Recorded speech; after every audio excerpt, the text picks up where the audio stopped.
Selamat pagi buat anak kami semua kelas 6. Bagaimana kabar hari ini? Sehat semuanya? Pasti sehat dong. Ya, hari ini kita kembali belajar tentang komputer. Nah, minggu lalu di modul kedua kita sudah ada catatan komputer tentang mengenal pemrograman. Nah, sekarang Pak tanya, kalian sudah pindahkan belum di buku catatan kalian? Ayo, yang sudah bagus, yang belum silakan kalian pindahkan, kalian catat ulang ke dalam buku catatan kalian supaya nanti ketika ujian kalian mudah untuk mempelajari. Jadi tidak perlu lagi mencari-cari di modul keberapa kemarin catatannya, ya kan? Terus bongkar-bongkar modul. Jadi kalau sudah dicatatan berarti sudah gampang. Oke, itu saja di buku catatan kalian. Kemudian hari ini Bapak akan jelasin tentang materi kita minggu lalu tentang mengenal pemrograman. Nah, setelah itu nanti tugas kalian adalah mengerjakan latihan di modul ketiga kita hari ini. Oke? Dan jangan lupa dikumpul hari Sabtu supaya bisa dinilai. Kalau kalian tidak mengumpulkannya, berarti nilai latihan kalian, nilai tugas kalian akan dianggap kosong. Oke? Dan itu akan berpengaruh terhadap nilai rapor kalian. Oke?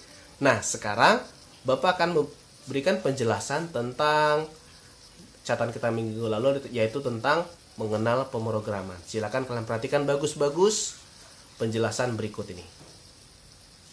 Materi kita kali ini adalah tentang mengenal pemrograman atau mengenal dasar-dasar pemrograman. Nah, ini materinya cukup menyenangkan karena menggunakan banyak sekali logika dalam pembelajaran kita. Oke, nah, pemrograman adalah kegiatan membuat program di komputer. Jadi, pemrograman itu berasal dari kata program, yang program. Jadi, pemrograman adalah kegiatan membuat program, ya. Nah, atau disebut juga dengan programming. Programming dalam bahasa Inggrisnya, kalau bahasa Indonesia adalah pemrograman. Pemrograman adalah kegiatan membuat program di komputer. Oke, apa yang terbayang dalam pikiran kalian ketika mendengar kata pemrograman atau programming? Oke, mungkin ada yang bayangkan, wah, itu akan berhubungan dengan kode-kode yang saya sendiri nggak tahu dari mana kodenya. Atau ada juga yang ketika mendengar kata pemrograman, yang terbayang adalah film-film tentang komputer yang sering ditontonnya. Atau ada orang yang membuat program di komputer. Nah, atau juga yang paling sering untuk laki-laki, biasanya yang terbayang adalah hacker yang sedang mencuri data atau meretas keamanan di sebuah website seperti ini. Nah, itu juga betul, semuanya betul. Nah, tapi sebelumnya kita lihat dulu pengertian dari program. Program adalah kumpulan perintah atau instruksi yang dijalankan di komputer. Nah, saat ini komputer itu tidak terbatas pada komputer yang kita gunakan sekarang ini, tapi juga smartphone. Smartphone sebenarnya basisnya adalah komputer, tapi dalam ukuran yang lebih kecil dan digunakan untuk berbagai keperluan. Nah, contoh-contoh program itu ada program Office yang sering kita gunakan di SD seperti Word, Excel, PowerPoint, dan di sini adalah OneNote. Nah, ini sudah pernah kita gunakan tiga ini. Dan di kelas 1 dan kelas 2 kita belajar Paint. Dan ada juga kita belajar Smart School, itu termasuk juga dalam program atau software. Nah, dan kalau ini yang mungkin kalian sudah familiar sekali, namanya game di handphone. Nah, seperti Mobile Legends, Free Fire, dan PUBG, dan lain-lain, itu juga termasuk dalam program. Nah, jadi cara membuatnya adalah dengan menggunakan kode-kode yang rumit tadi nih, seperti ini. Nah, untuk membuat program tuh kita membutuhkan kode-kode seperti ini. Nah, kenapa mesti seperti itu? Kita lihat alasannya. Oke, nah, orang yang buat program disebut sebagai programmer, ya. Jadi program yang buatnya siapa? Programmer. Nah, programmer itu, ya, seperti kita lihat tadi film-film tadi ini orang yang sibuk membuat program di komputer itu disebut sebagai programmer. Jadi orang-orang ini adalah disebut sebagai programmer. Bahkan hacker juga termasuk dalam programmer. Ada beberapa programmer yang sangat terkenal di dunia. Yang pertama adalah Bill Gates. Tahu Bill Gates? Nah, ini adalah penemu Windows. Jadi kalau tanpa dia kita tidak bisa mengenal Microsoft Paint, Microsoft Word, dan sebagainya. Kemudian ini adalah Steve Jobs. Nah, dia mendirikan Apple. Jadi tanpa dia kita nggak bisa kenal dengan namanya iPhone, MacBook, dan sebagainya. Kemudian adalah Linus Torvalds, dia penemu Linux dan cikal bakal dari Android. Nah, ini adalah Andy Robey, dia penemu Android yang kita gunakan selama ini, yang paling banyak smartphone digunakan. Nah, jadi ini adalah 4 orang terkenal programmer terkenal di dunia, dan banyak lagi programmer yang sangat terkenal. Oke, kita kembali ke gambar yang ini. Kalau kita lihat tadi di gambar ini ada banyak sekali tulisan atau simbol yang kita tidak mengerti apa itu, ya kan? Apa sih mengetik serumit ini? Nah, bahasa tulisan yang seperti ini disebut sebagai bahasa pemrograman. Bahasa pemrograman adalah bahasa yang digunakan untuk membuat program di komputer. Ya, komputer tidak terbatas hanya komputer yang kita lihat komputer, tapi juga smartphone, kemudian elektronik yang cukup pintar, misalnya bisa digunakan untuk membuat sesuatu. Ya, itu juga termasuk dalam komputer, sistem komputasinya. Oke, nah, kenapa mesti harus ada bahasa pemrograman? Oke, ibarat seperti ini. Ada seorang Indonesia bertemu dengan orang bule. Nah, tapi orang Indonesia ini tidak tahu, misalnya anggaplah orang Inggris ya. Nah, ini orang Indonesia. Ini Inggris. Nah, orang Indonesia ini tidak tahu bahasa Inggris. Jadi, bisa nggak dia berkomunikasi dengan orang Inggris ini? Tentu tidak bisa ya. Kemudian orang Inggris ini tidak tahu bahasa Indonesia. Nah, bisa nggak orang Inggris ini bisa berkomunikasi dengan orang Indonesia ini? Tentu tidak bisa. Jadi, karena mereka tidak tahu bahasanya masing-masing, akhirnya mereka tidak bisa berkomunikasi. Oke? Nah, analogi yang lain, contoh yang lain, ada orang Indonesia atau manusia. Nah, di depan dia ada sebuah komputer yang tidak ada program sama sekali, masih kosong, blank. Nah, kemudian orang manusia ini ingin menyuruh komputernya mengetikkan sesuatu. Kira-kira bisa nggak? Komputernya ini masih dalam keadaan mati total. Bisa nggak? Oh, tentu tidak bisa. Kenapa? Karena komputer tidak mengerti apa yang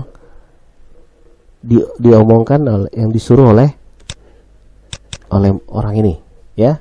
Jadi, untuk supaya komputer dapat mengerti apa yang kita inginkan, kita suruh, kita butuh satu bahasa yang disebut sebagai bahasa pemrograman.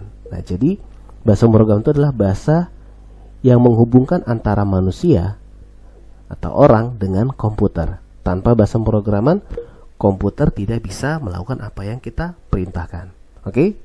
Nah, bahasa pemrograman yang sering digunakan itu ada assembler, C++, Java, Kotlin, Swift, dan sebagainya. Nah, assembler ini itu bahasa yang paling dasar. Ini adalah bahasa atau disebut sebagai bahasa mesin, dan ini salah satu bahasa pemrograman yang sangat sulit. Oke, kita akan lihat beberapa contoh bahasanya. Gimana sih penulisannya? Oke, ini adalah contoh bahasa C++ seperti ini. Ini gunanya hanya untuk menampilkan, misalnya kita milih pilihan susu Denko, kemudian akan muncul pilihannya. Nah, cukup simpel, tapi dia menggunakan baris kode karena komputer tidak mengerti apa yang kita bilang. Jadi kita harus pakai bahasanya dia. Oke, kemudian adalah contoh lagi. Ini adalah bahasa pemrograman untuk pembuatan website seperti ini. Nah, mungkin sekarang kalian tidak mengerti bagaimana caranya, itu nanti bisa dipelajari di tingkatan berikutnya. Kemudian, nah sekarang pertanyaannya, kenapa mesti banyak sekali bahasa pemrograman? Jawabannya simpel, karena masing-masing bahasa pemrograman ini memiliki tujuannya masing-masing. Misalnya, assembler gunanya untuk berkomunikasi dengan alat elektronik atau mesin. Misalnya kita membuat rice cooker otomatis, misalnya, atau setrika otomatis. Nah, itu menggunakan bahasa assembler. Atau kulkas otomatis yang semua serba otomatis, smart TV atau apa semua itu menggunakan bahasa assembler. Nah, kemudian C++ itu untuk membuat bahasa sederhana, program sederhana. Biarpun sekarang programnya sudah jarang digunakan, inilah salah satu bahasa pemrograman yang cukup dasar. Nah, kemudian Java dan Kotlin itu biasanya digunakan untuk membuat program di smartphone kita. Nah, tapi lebih fokus ke dalam, lebih sering adalah Android. Nah, terutama Kotlin. Kotlin ini adalah bahasa pemrograman untuk membuat aplikasi Android kita. Oke. Nah, kalau Swift itu adalah bahasa pemrograman untuk membuat program di iPhone kita. Mungkin kalian yang punya iPhone atau orang tua kalian. Kemudian Ruby, PHP, dan ada lagi nanti CSS, ada JavaScript dan sebagainya, itu digunakan untuk membuat website, dan Visual Basic itu digunakan untuk membuat aplikasi kantor atau aplikasi yang sederhana. Nah, bisa di kantor-kantor dan di Indomaret juga ada, atau yang untuk program kasir dan sebagainya. Jadi dia aplikasi perkantoran sama bisnis sih biasanya. Oke, dan banyak lagi bahasa pemrograman sesuai dengan fungsinya masing-masing. Tidak mungkin Bapak sebutkan di sini, nanti kelamaan kita belajarnya. Oke, nah kemudian contoh software digunakan adalah Notepad++. Nah, sekarang untuk apa softwarenya? Software inilah gunanya untuk menerjemahkan atau menerima kode-kode kita tadi. Misalnya kita mengetik bahasa assembler. Nah, kodenya nanti diterima oleh satu program atau software, atau namanya disebut sebagai compiler. Mungkin ini masih asing buat kalian. Nah, jadi program ini akan menerjemahkan bahasa yang kita masukin, bahasa pemrogramannya, ke dalam bentuk actionnya. Nah, jadi ketika kita misalnya menyuruh komputernya untuk membuat sesuatu pakai kode, nah kodenya itu akan terjemahkan dan komputer tersebut akan melakukan apa yang kita perintahkan. Jadi apa saja contohnya? Ada Notepad++, ada Visual Studio Code, ada Adobe Dreamweaver, Adobe Flash, Android Studio. Ini Android Studio pasti untuk membuat program Android. Xcode itu untuk membuat program iPhone. Nah, dan yang akan kita gunakan nanti adalah Scratch. Ini dia. Ini adalah aplikasi dasar-dasar pemrograman yang paling sederhana, yang hanya menggunakan visual saja. Oke, tanpa kita menggunakan kode-kode yang rumit-rumit. Oke, Scratch. Kita akan coba masuk ke dalam Scratch. Scratch ini lambangnya seperti ini. Kenapa masih kucing? Karena kucing ini adalah ikon dari Scratch tersebut. Gak tahu, mungkin karena Nah, karena topik kita tentang programming atau pemrograman, berarti kita harus juga melakukan pemrograman. Program yang kita pakai adalah Scratch. Tenang saja ya, kita tidak mengetik kode-kode seperti tadi. Ini ya, lambang Scratch-nya ada kucing warna orange. Nah, kita tidak mengetikkan kode-kode seperti ini karena itu bukan level kita. Jadi kita cukup menggunakan satu metode yang sangat gampang. Oke. Nah, di Scratch adalah satu aplikasi pemrograman yang sangat mudah. Kenapa? Karena tidak membutuhkan bahasa pemrograman, melainkan hanya menggunakan tombol instruction set. Jadi kita tidak mengetik kode-kode yang seperti ini, tapi kita cukup mengklik saja ikon-ikonnya dan programnya bisa langsung jadi. Oke? Nah, ada beberapa versi pada Scratch. Ini adalah versi yang lama. Kalau ini adalah versi yang baru. Nah, kemudian ada pertanyaan, Pak, saya tidak punya komputer untuk praktek komputer, berarti saya tidak bisa praktek dong? Jawabannya bisa. Kenapa? Karena Scratch ada juga versi Androidnya juga, versi mobilenya seperti ini. Jadi kalian nanti praktek kita bisa kerjakan di laptop atau komputer, dan juga bisa kerjakan di Android kita. Oke, bisa? Nah, jadi Bapak harap tidak ada lagi alasan, Pak, saya tidak bisa praktek. Jadi mau ada laptop, mau ada handphone, bisa dua-duanya.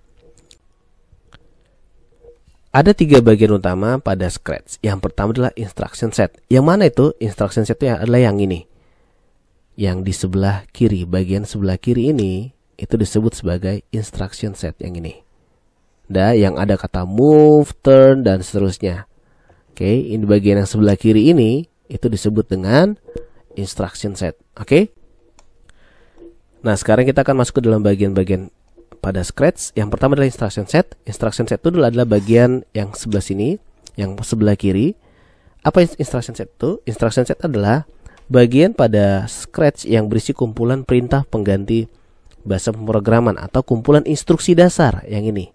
Ada move, step, turn, dan sebagainya. Ini ada kata-kata seperti inilah tombol instruction setnya. Nah, kemudian ada beberapa kategori instruksi instruksi pada instruction set itu adalah motion, looks, sound, dan sebagainya. Artinya apa? Jika kita ingin menggunakan instruksi yang berhubungan dengan gerak, kita pilih motion. Kalau kita ingin menggunakan instruksi berhubungan dengan penampilan, kita gunakan looks dan sebagainya. Oke. Nah, nanti kita akan praktek untuk pertemuan berikutnya. Nah, kemudian yang bagian kedua adalah lembar script. Nah, bagian mana itu? Bagian yang tengah sini. Ini adalah lembar script yang bagian tengah. Nah, nanti berikutnya kita akan belajar bagaimana cara menarik tombolnya ke dalam lembar scriptnya. Oke, jadi lembar script itu adalah tempat masukkan perintah yang akan dijalankan. Jadi tombol instruksinya kita geser ke sini, kemudian kita susun dan sebagainya. Nah, setelah kita susun, kita bisa uji programnya dengan menggunakan lembar preview. Yang mana lembar preview? Lembar preview adalah yang ini, yang ada kucingnya nih. Inilah lembar preview kita. Oke. Nah, sekarang bagian lain adalah sprite. Apa itu sprite? Sprite itu bukan minuman ya, bukan minuman Sprite atau Coca-Cola yang ketemannya Coca-Cola, bukan. Tapi sprite itu adalah karakter pada Scratch kita seperti ini. Ini adalah karakternya. Icon utamanya adalah gambar kucing ini, kucing orange ini. Nah, ini adalah sprite umum yang ada pada Scratch. Nah, kucing ini, makanya dia dijadikan logonya ya, logo dari Scratch. Oke, nah, ketika kita sudah membuat sebuah program, kemudian kita mau menjalankan programnya, kita butuh satu tombol untuk menjalankan program kita. Nah, tombol yang mana itu? Kita akan menggunakan tombol start di sini atau run.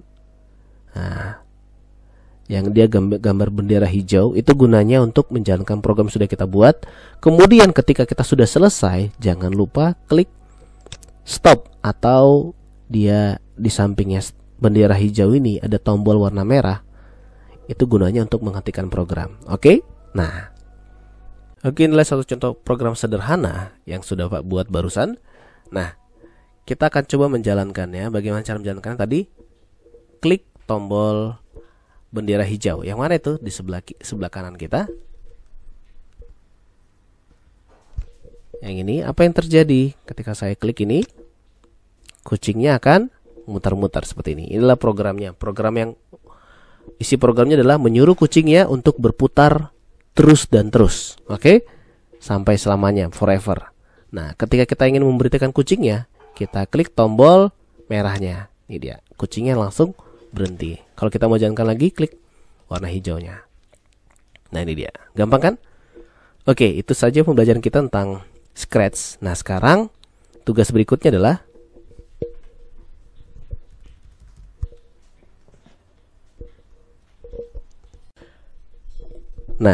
tugas kalian adalah silakan kalian kerjakan latihan di modul pertemuan 3 kita, kerjakan di buku latihan, dan kumpul di hari Sabtu nanti. Sabtu minggu ini ya. Oke, jangan lupa dikumpul karena akan dinilai, dan semua tugas kita, tugas-tugas komputer kita dan tugas praktek itu akan dinilai dan dimasukkan ke dalam nilai rapor. Oke, bisa? Bisa dong pastinya. Nah, itu saja pembelajaran kita hari ini. Sampai jumpa di pertemuan berikutnya. Bye-bye.